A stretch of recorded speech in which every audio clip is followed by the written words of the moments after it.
Olá, alunos da turma AT48, tudo bem com vocês? Estou aqui na nossa segunda aula da disciplina Biossegurança Hospitalar e Enfermagem.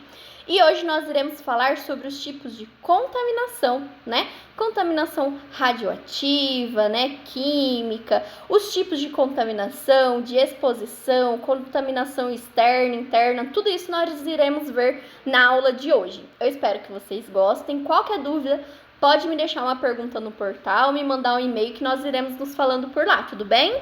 Então vamos lá.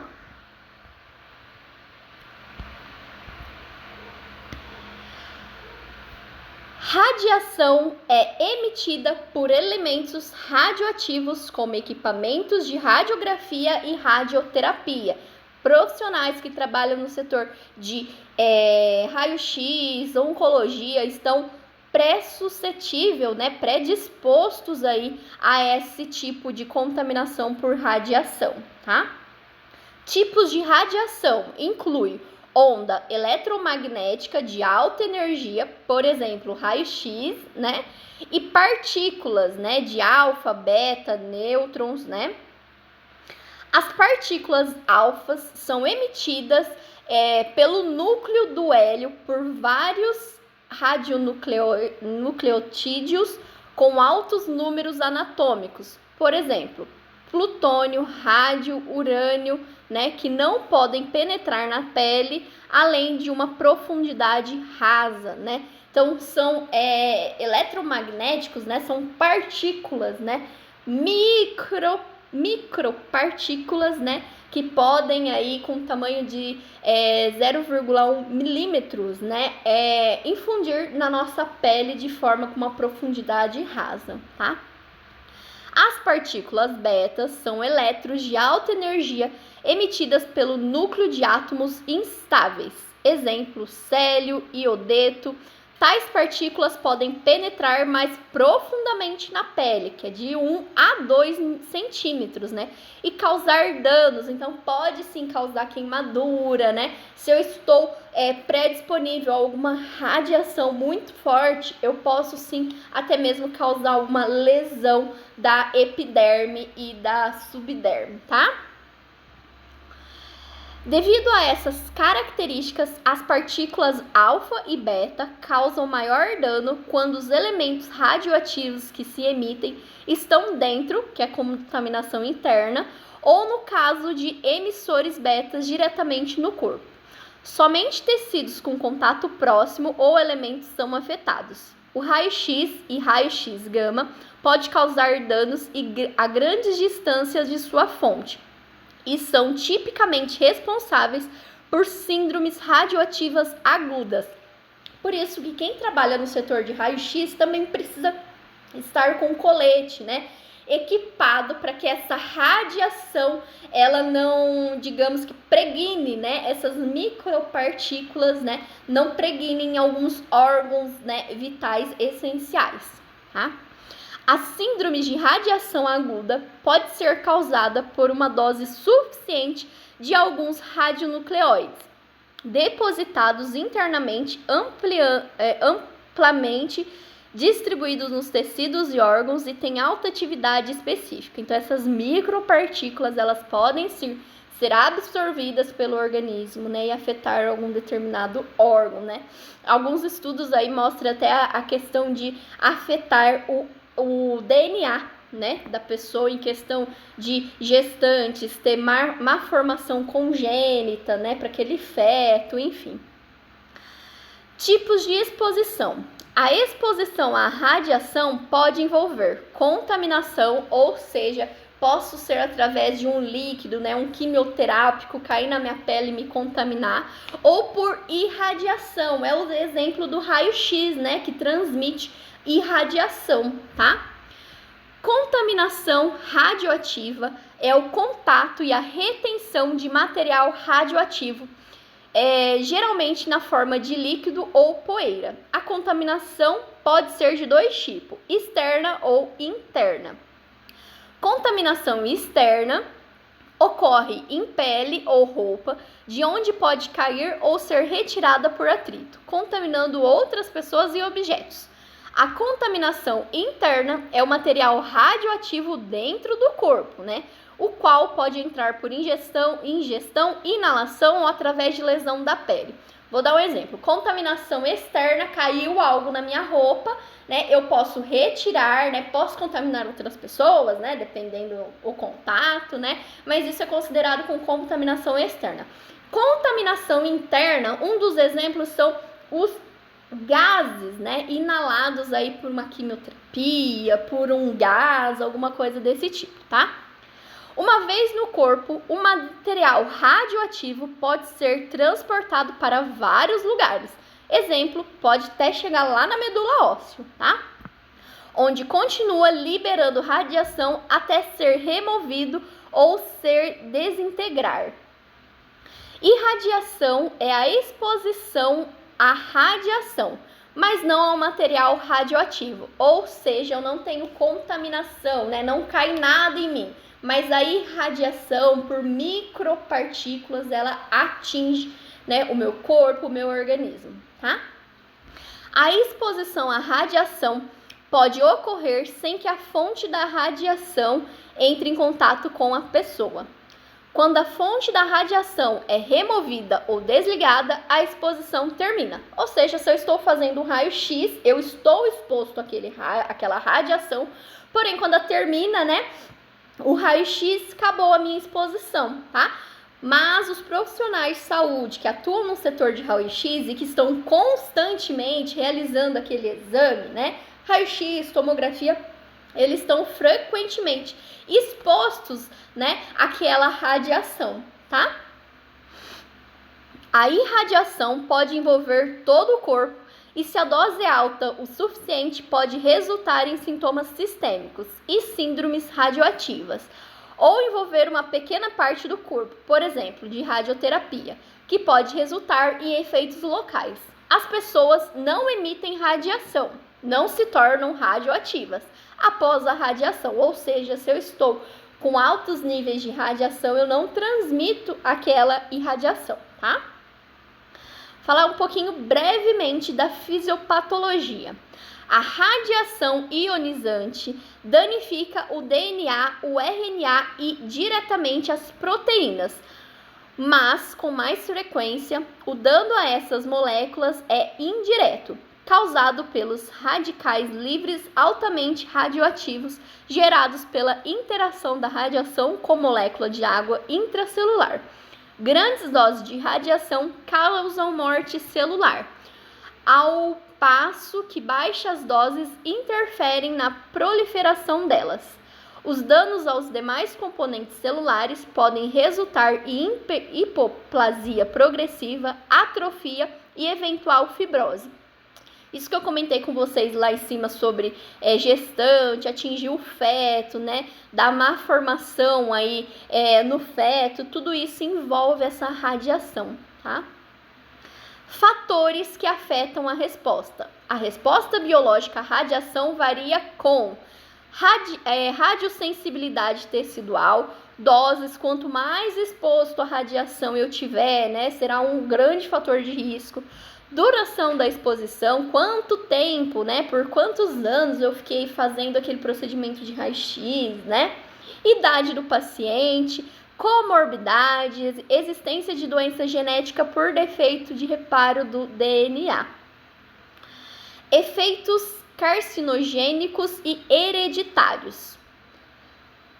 Dado genético induzido por irradiação em células somáticas pode resultar em transformação maligna, enquanto a exposição no útero pode levar a efeitos teratogênicos e danificar as células germinativas, levando à possibilidade teórica de defeitos genéticos transmissíveis. Ou seja, o feto ele ainda está em formação, né? Quando eu falo em teratogênicos, né, células generativas, né, naquela formação do feto, pode ter alguma falha do DNA, daquela célula, das proteínas, tá?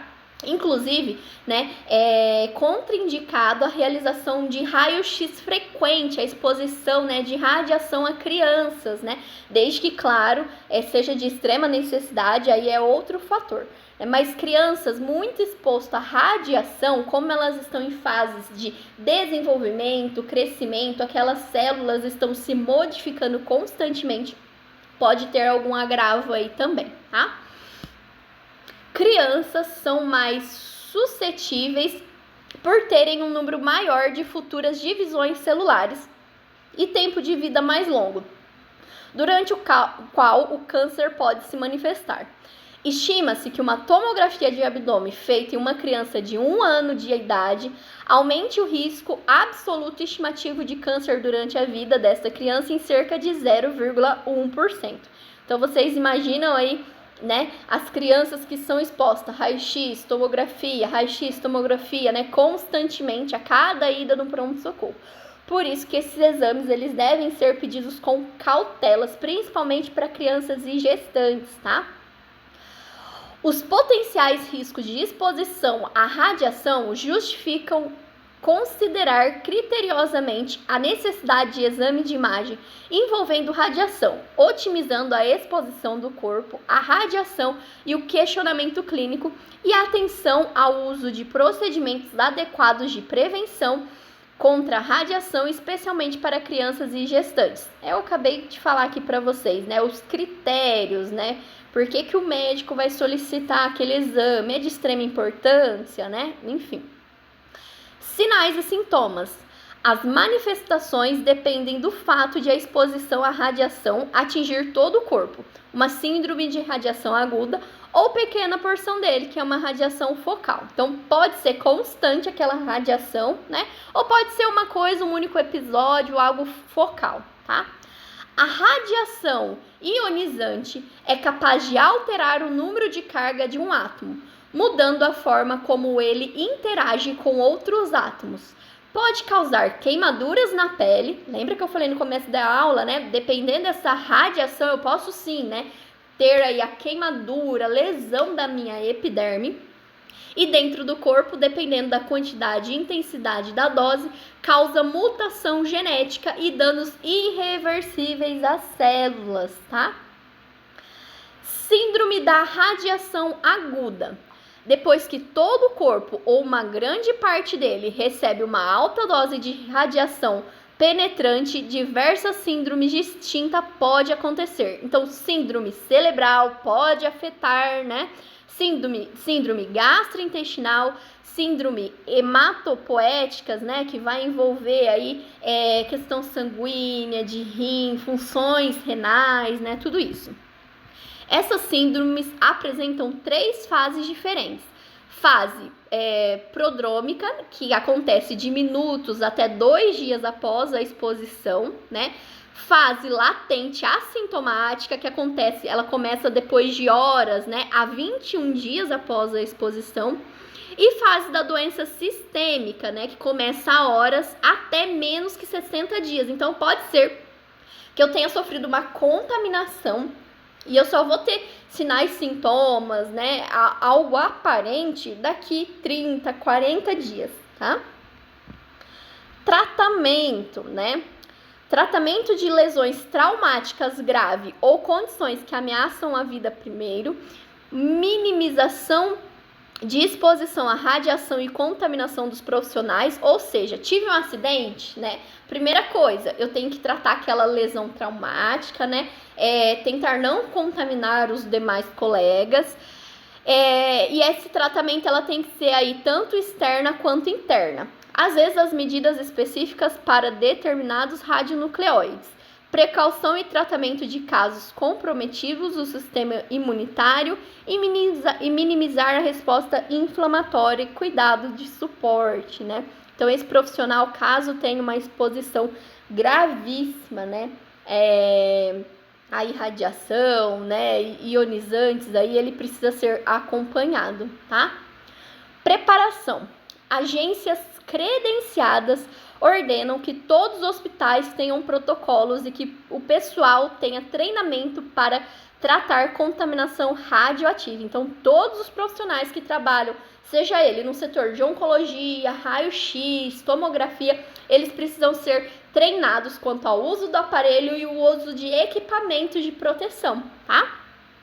Ao se identificar a contaminação radioativa em um paciente, deve-se isolá-lo prontamente em uma área designada, descontaminá-lo e notificar um oficial de segurança em radiação do hospital, oficiais de saúde pública, equipes de materiais perigosos e agentes executoras das leis apropriadas para investigação em fase de radioatividade.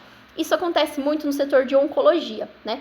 Pacientes que estão recebendo quimioterapia, se caso tem extravasamento daquele químio, o paciente ele precisa ser isolado, aquele ambiente precisa ser limpado, arejado, né? Tudo isso para que não haja contaminação aos profissionais e aos outros pacientes, tá? Proteção da exposição à radiação é obtida evitando a contaminação com materiais radioativos, por meio de minimização do tempo de exposição, maximização da distância da fonte e utilização de blindagem. Então, os profissionais que fazem raio-x, eles usam um colete de blindagem, né, daqueles raios ionizantes, tá? Durante os exames de imagem que envolvem radiação ionizante e especialmente durante a radioterapia por câncer, as partes mais suscetíveis do corpo, glândulas, tireoide, seios femininos, que não estão sendo tratados ou submetidos aos exames de imagem, serão blindados por aventais ou blocos de chumbo, conforme essa imagem que eu deixei aqui para vocês, tá? Embora a blindagem de funcionários reduza a exposição de raio-x que espalham baixa energia, esses aventais e blindagens são inúteis para reduzir a exposição aos seus raios gamas e de alta energia produzidos por radionucleoides, que provavelmente seriam utilizados em um incidente terrorista ou liberados por um acidente em usina nuclear. Nesses casos, medidas que possam minimizar a exposição incluem o uso de precaução padrão, esforço para asepsia e manutenção da distância do paciente contaminado quando não estiverem cuidando deles, né? Então, essas blindagens são para radiações pequenas, né? Se a gente tivesse aí um acidente numa usina nuclear, essas blindagens não seriam nada, tá? Com certeza o profissional, a população iria se contaminar em caso aí de um acidente nuclear, tá?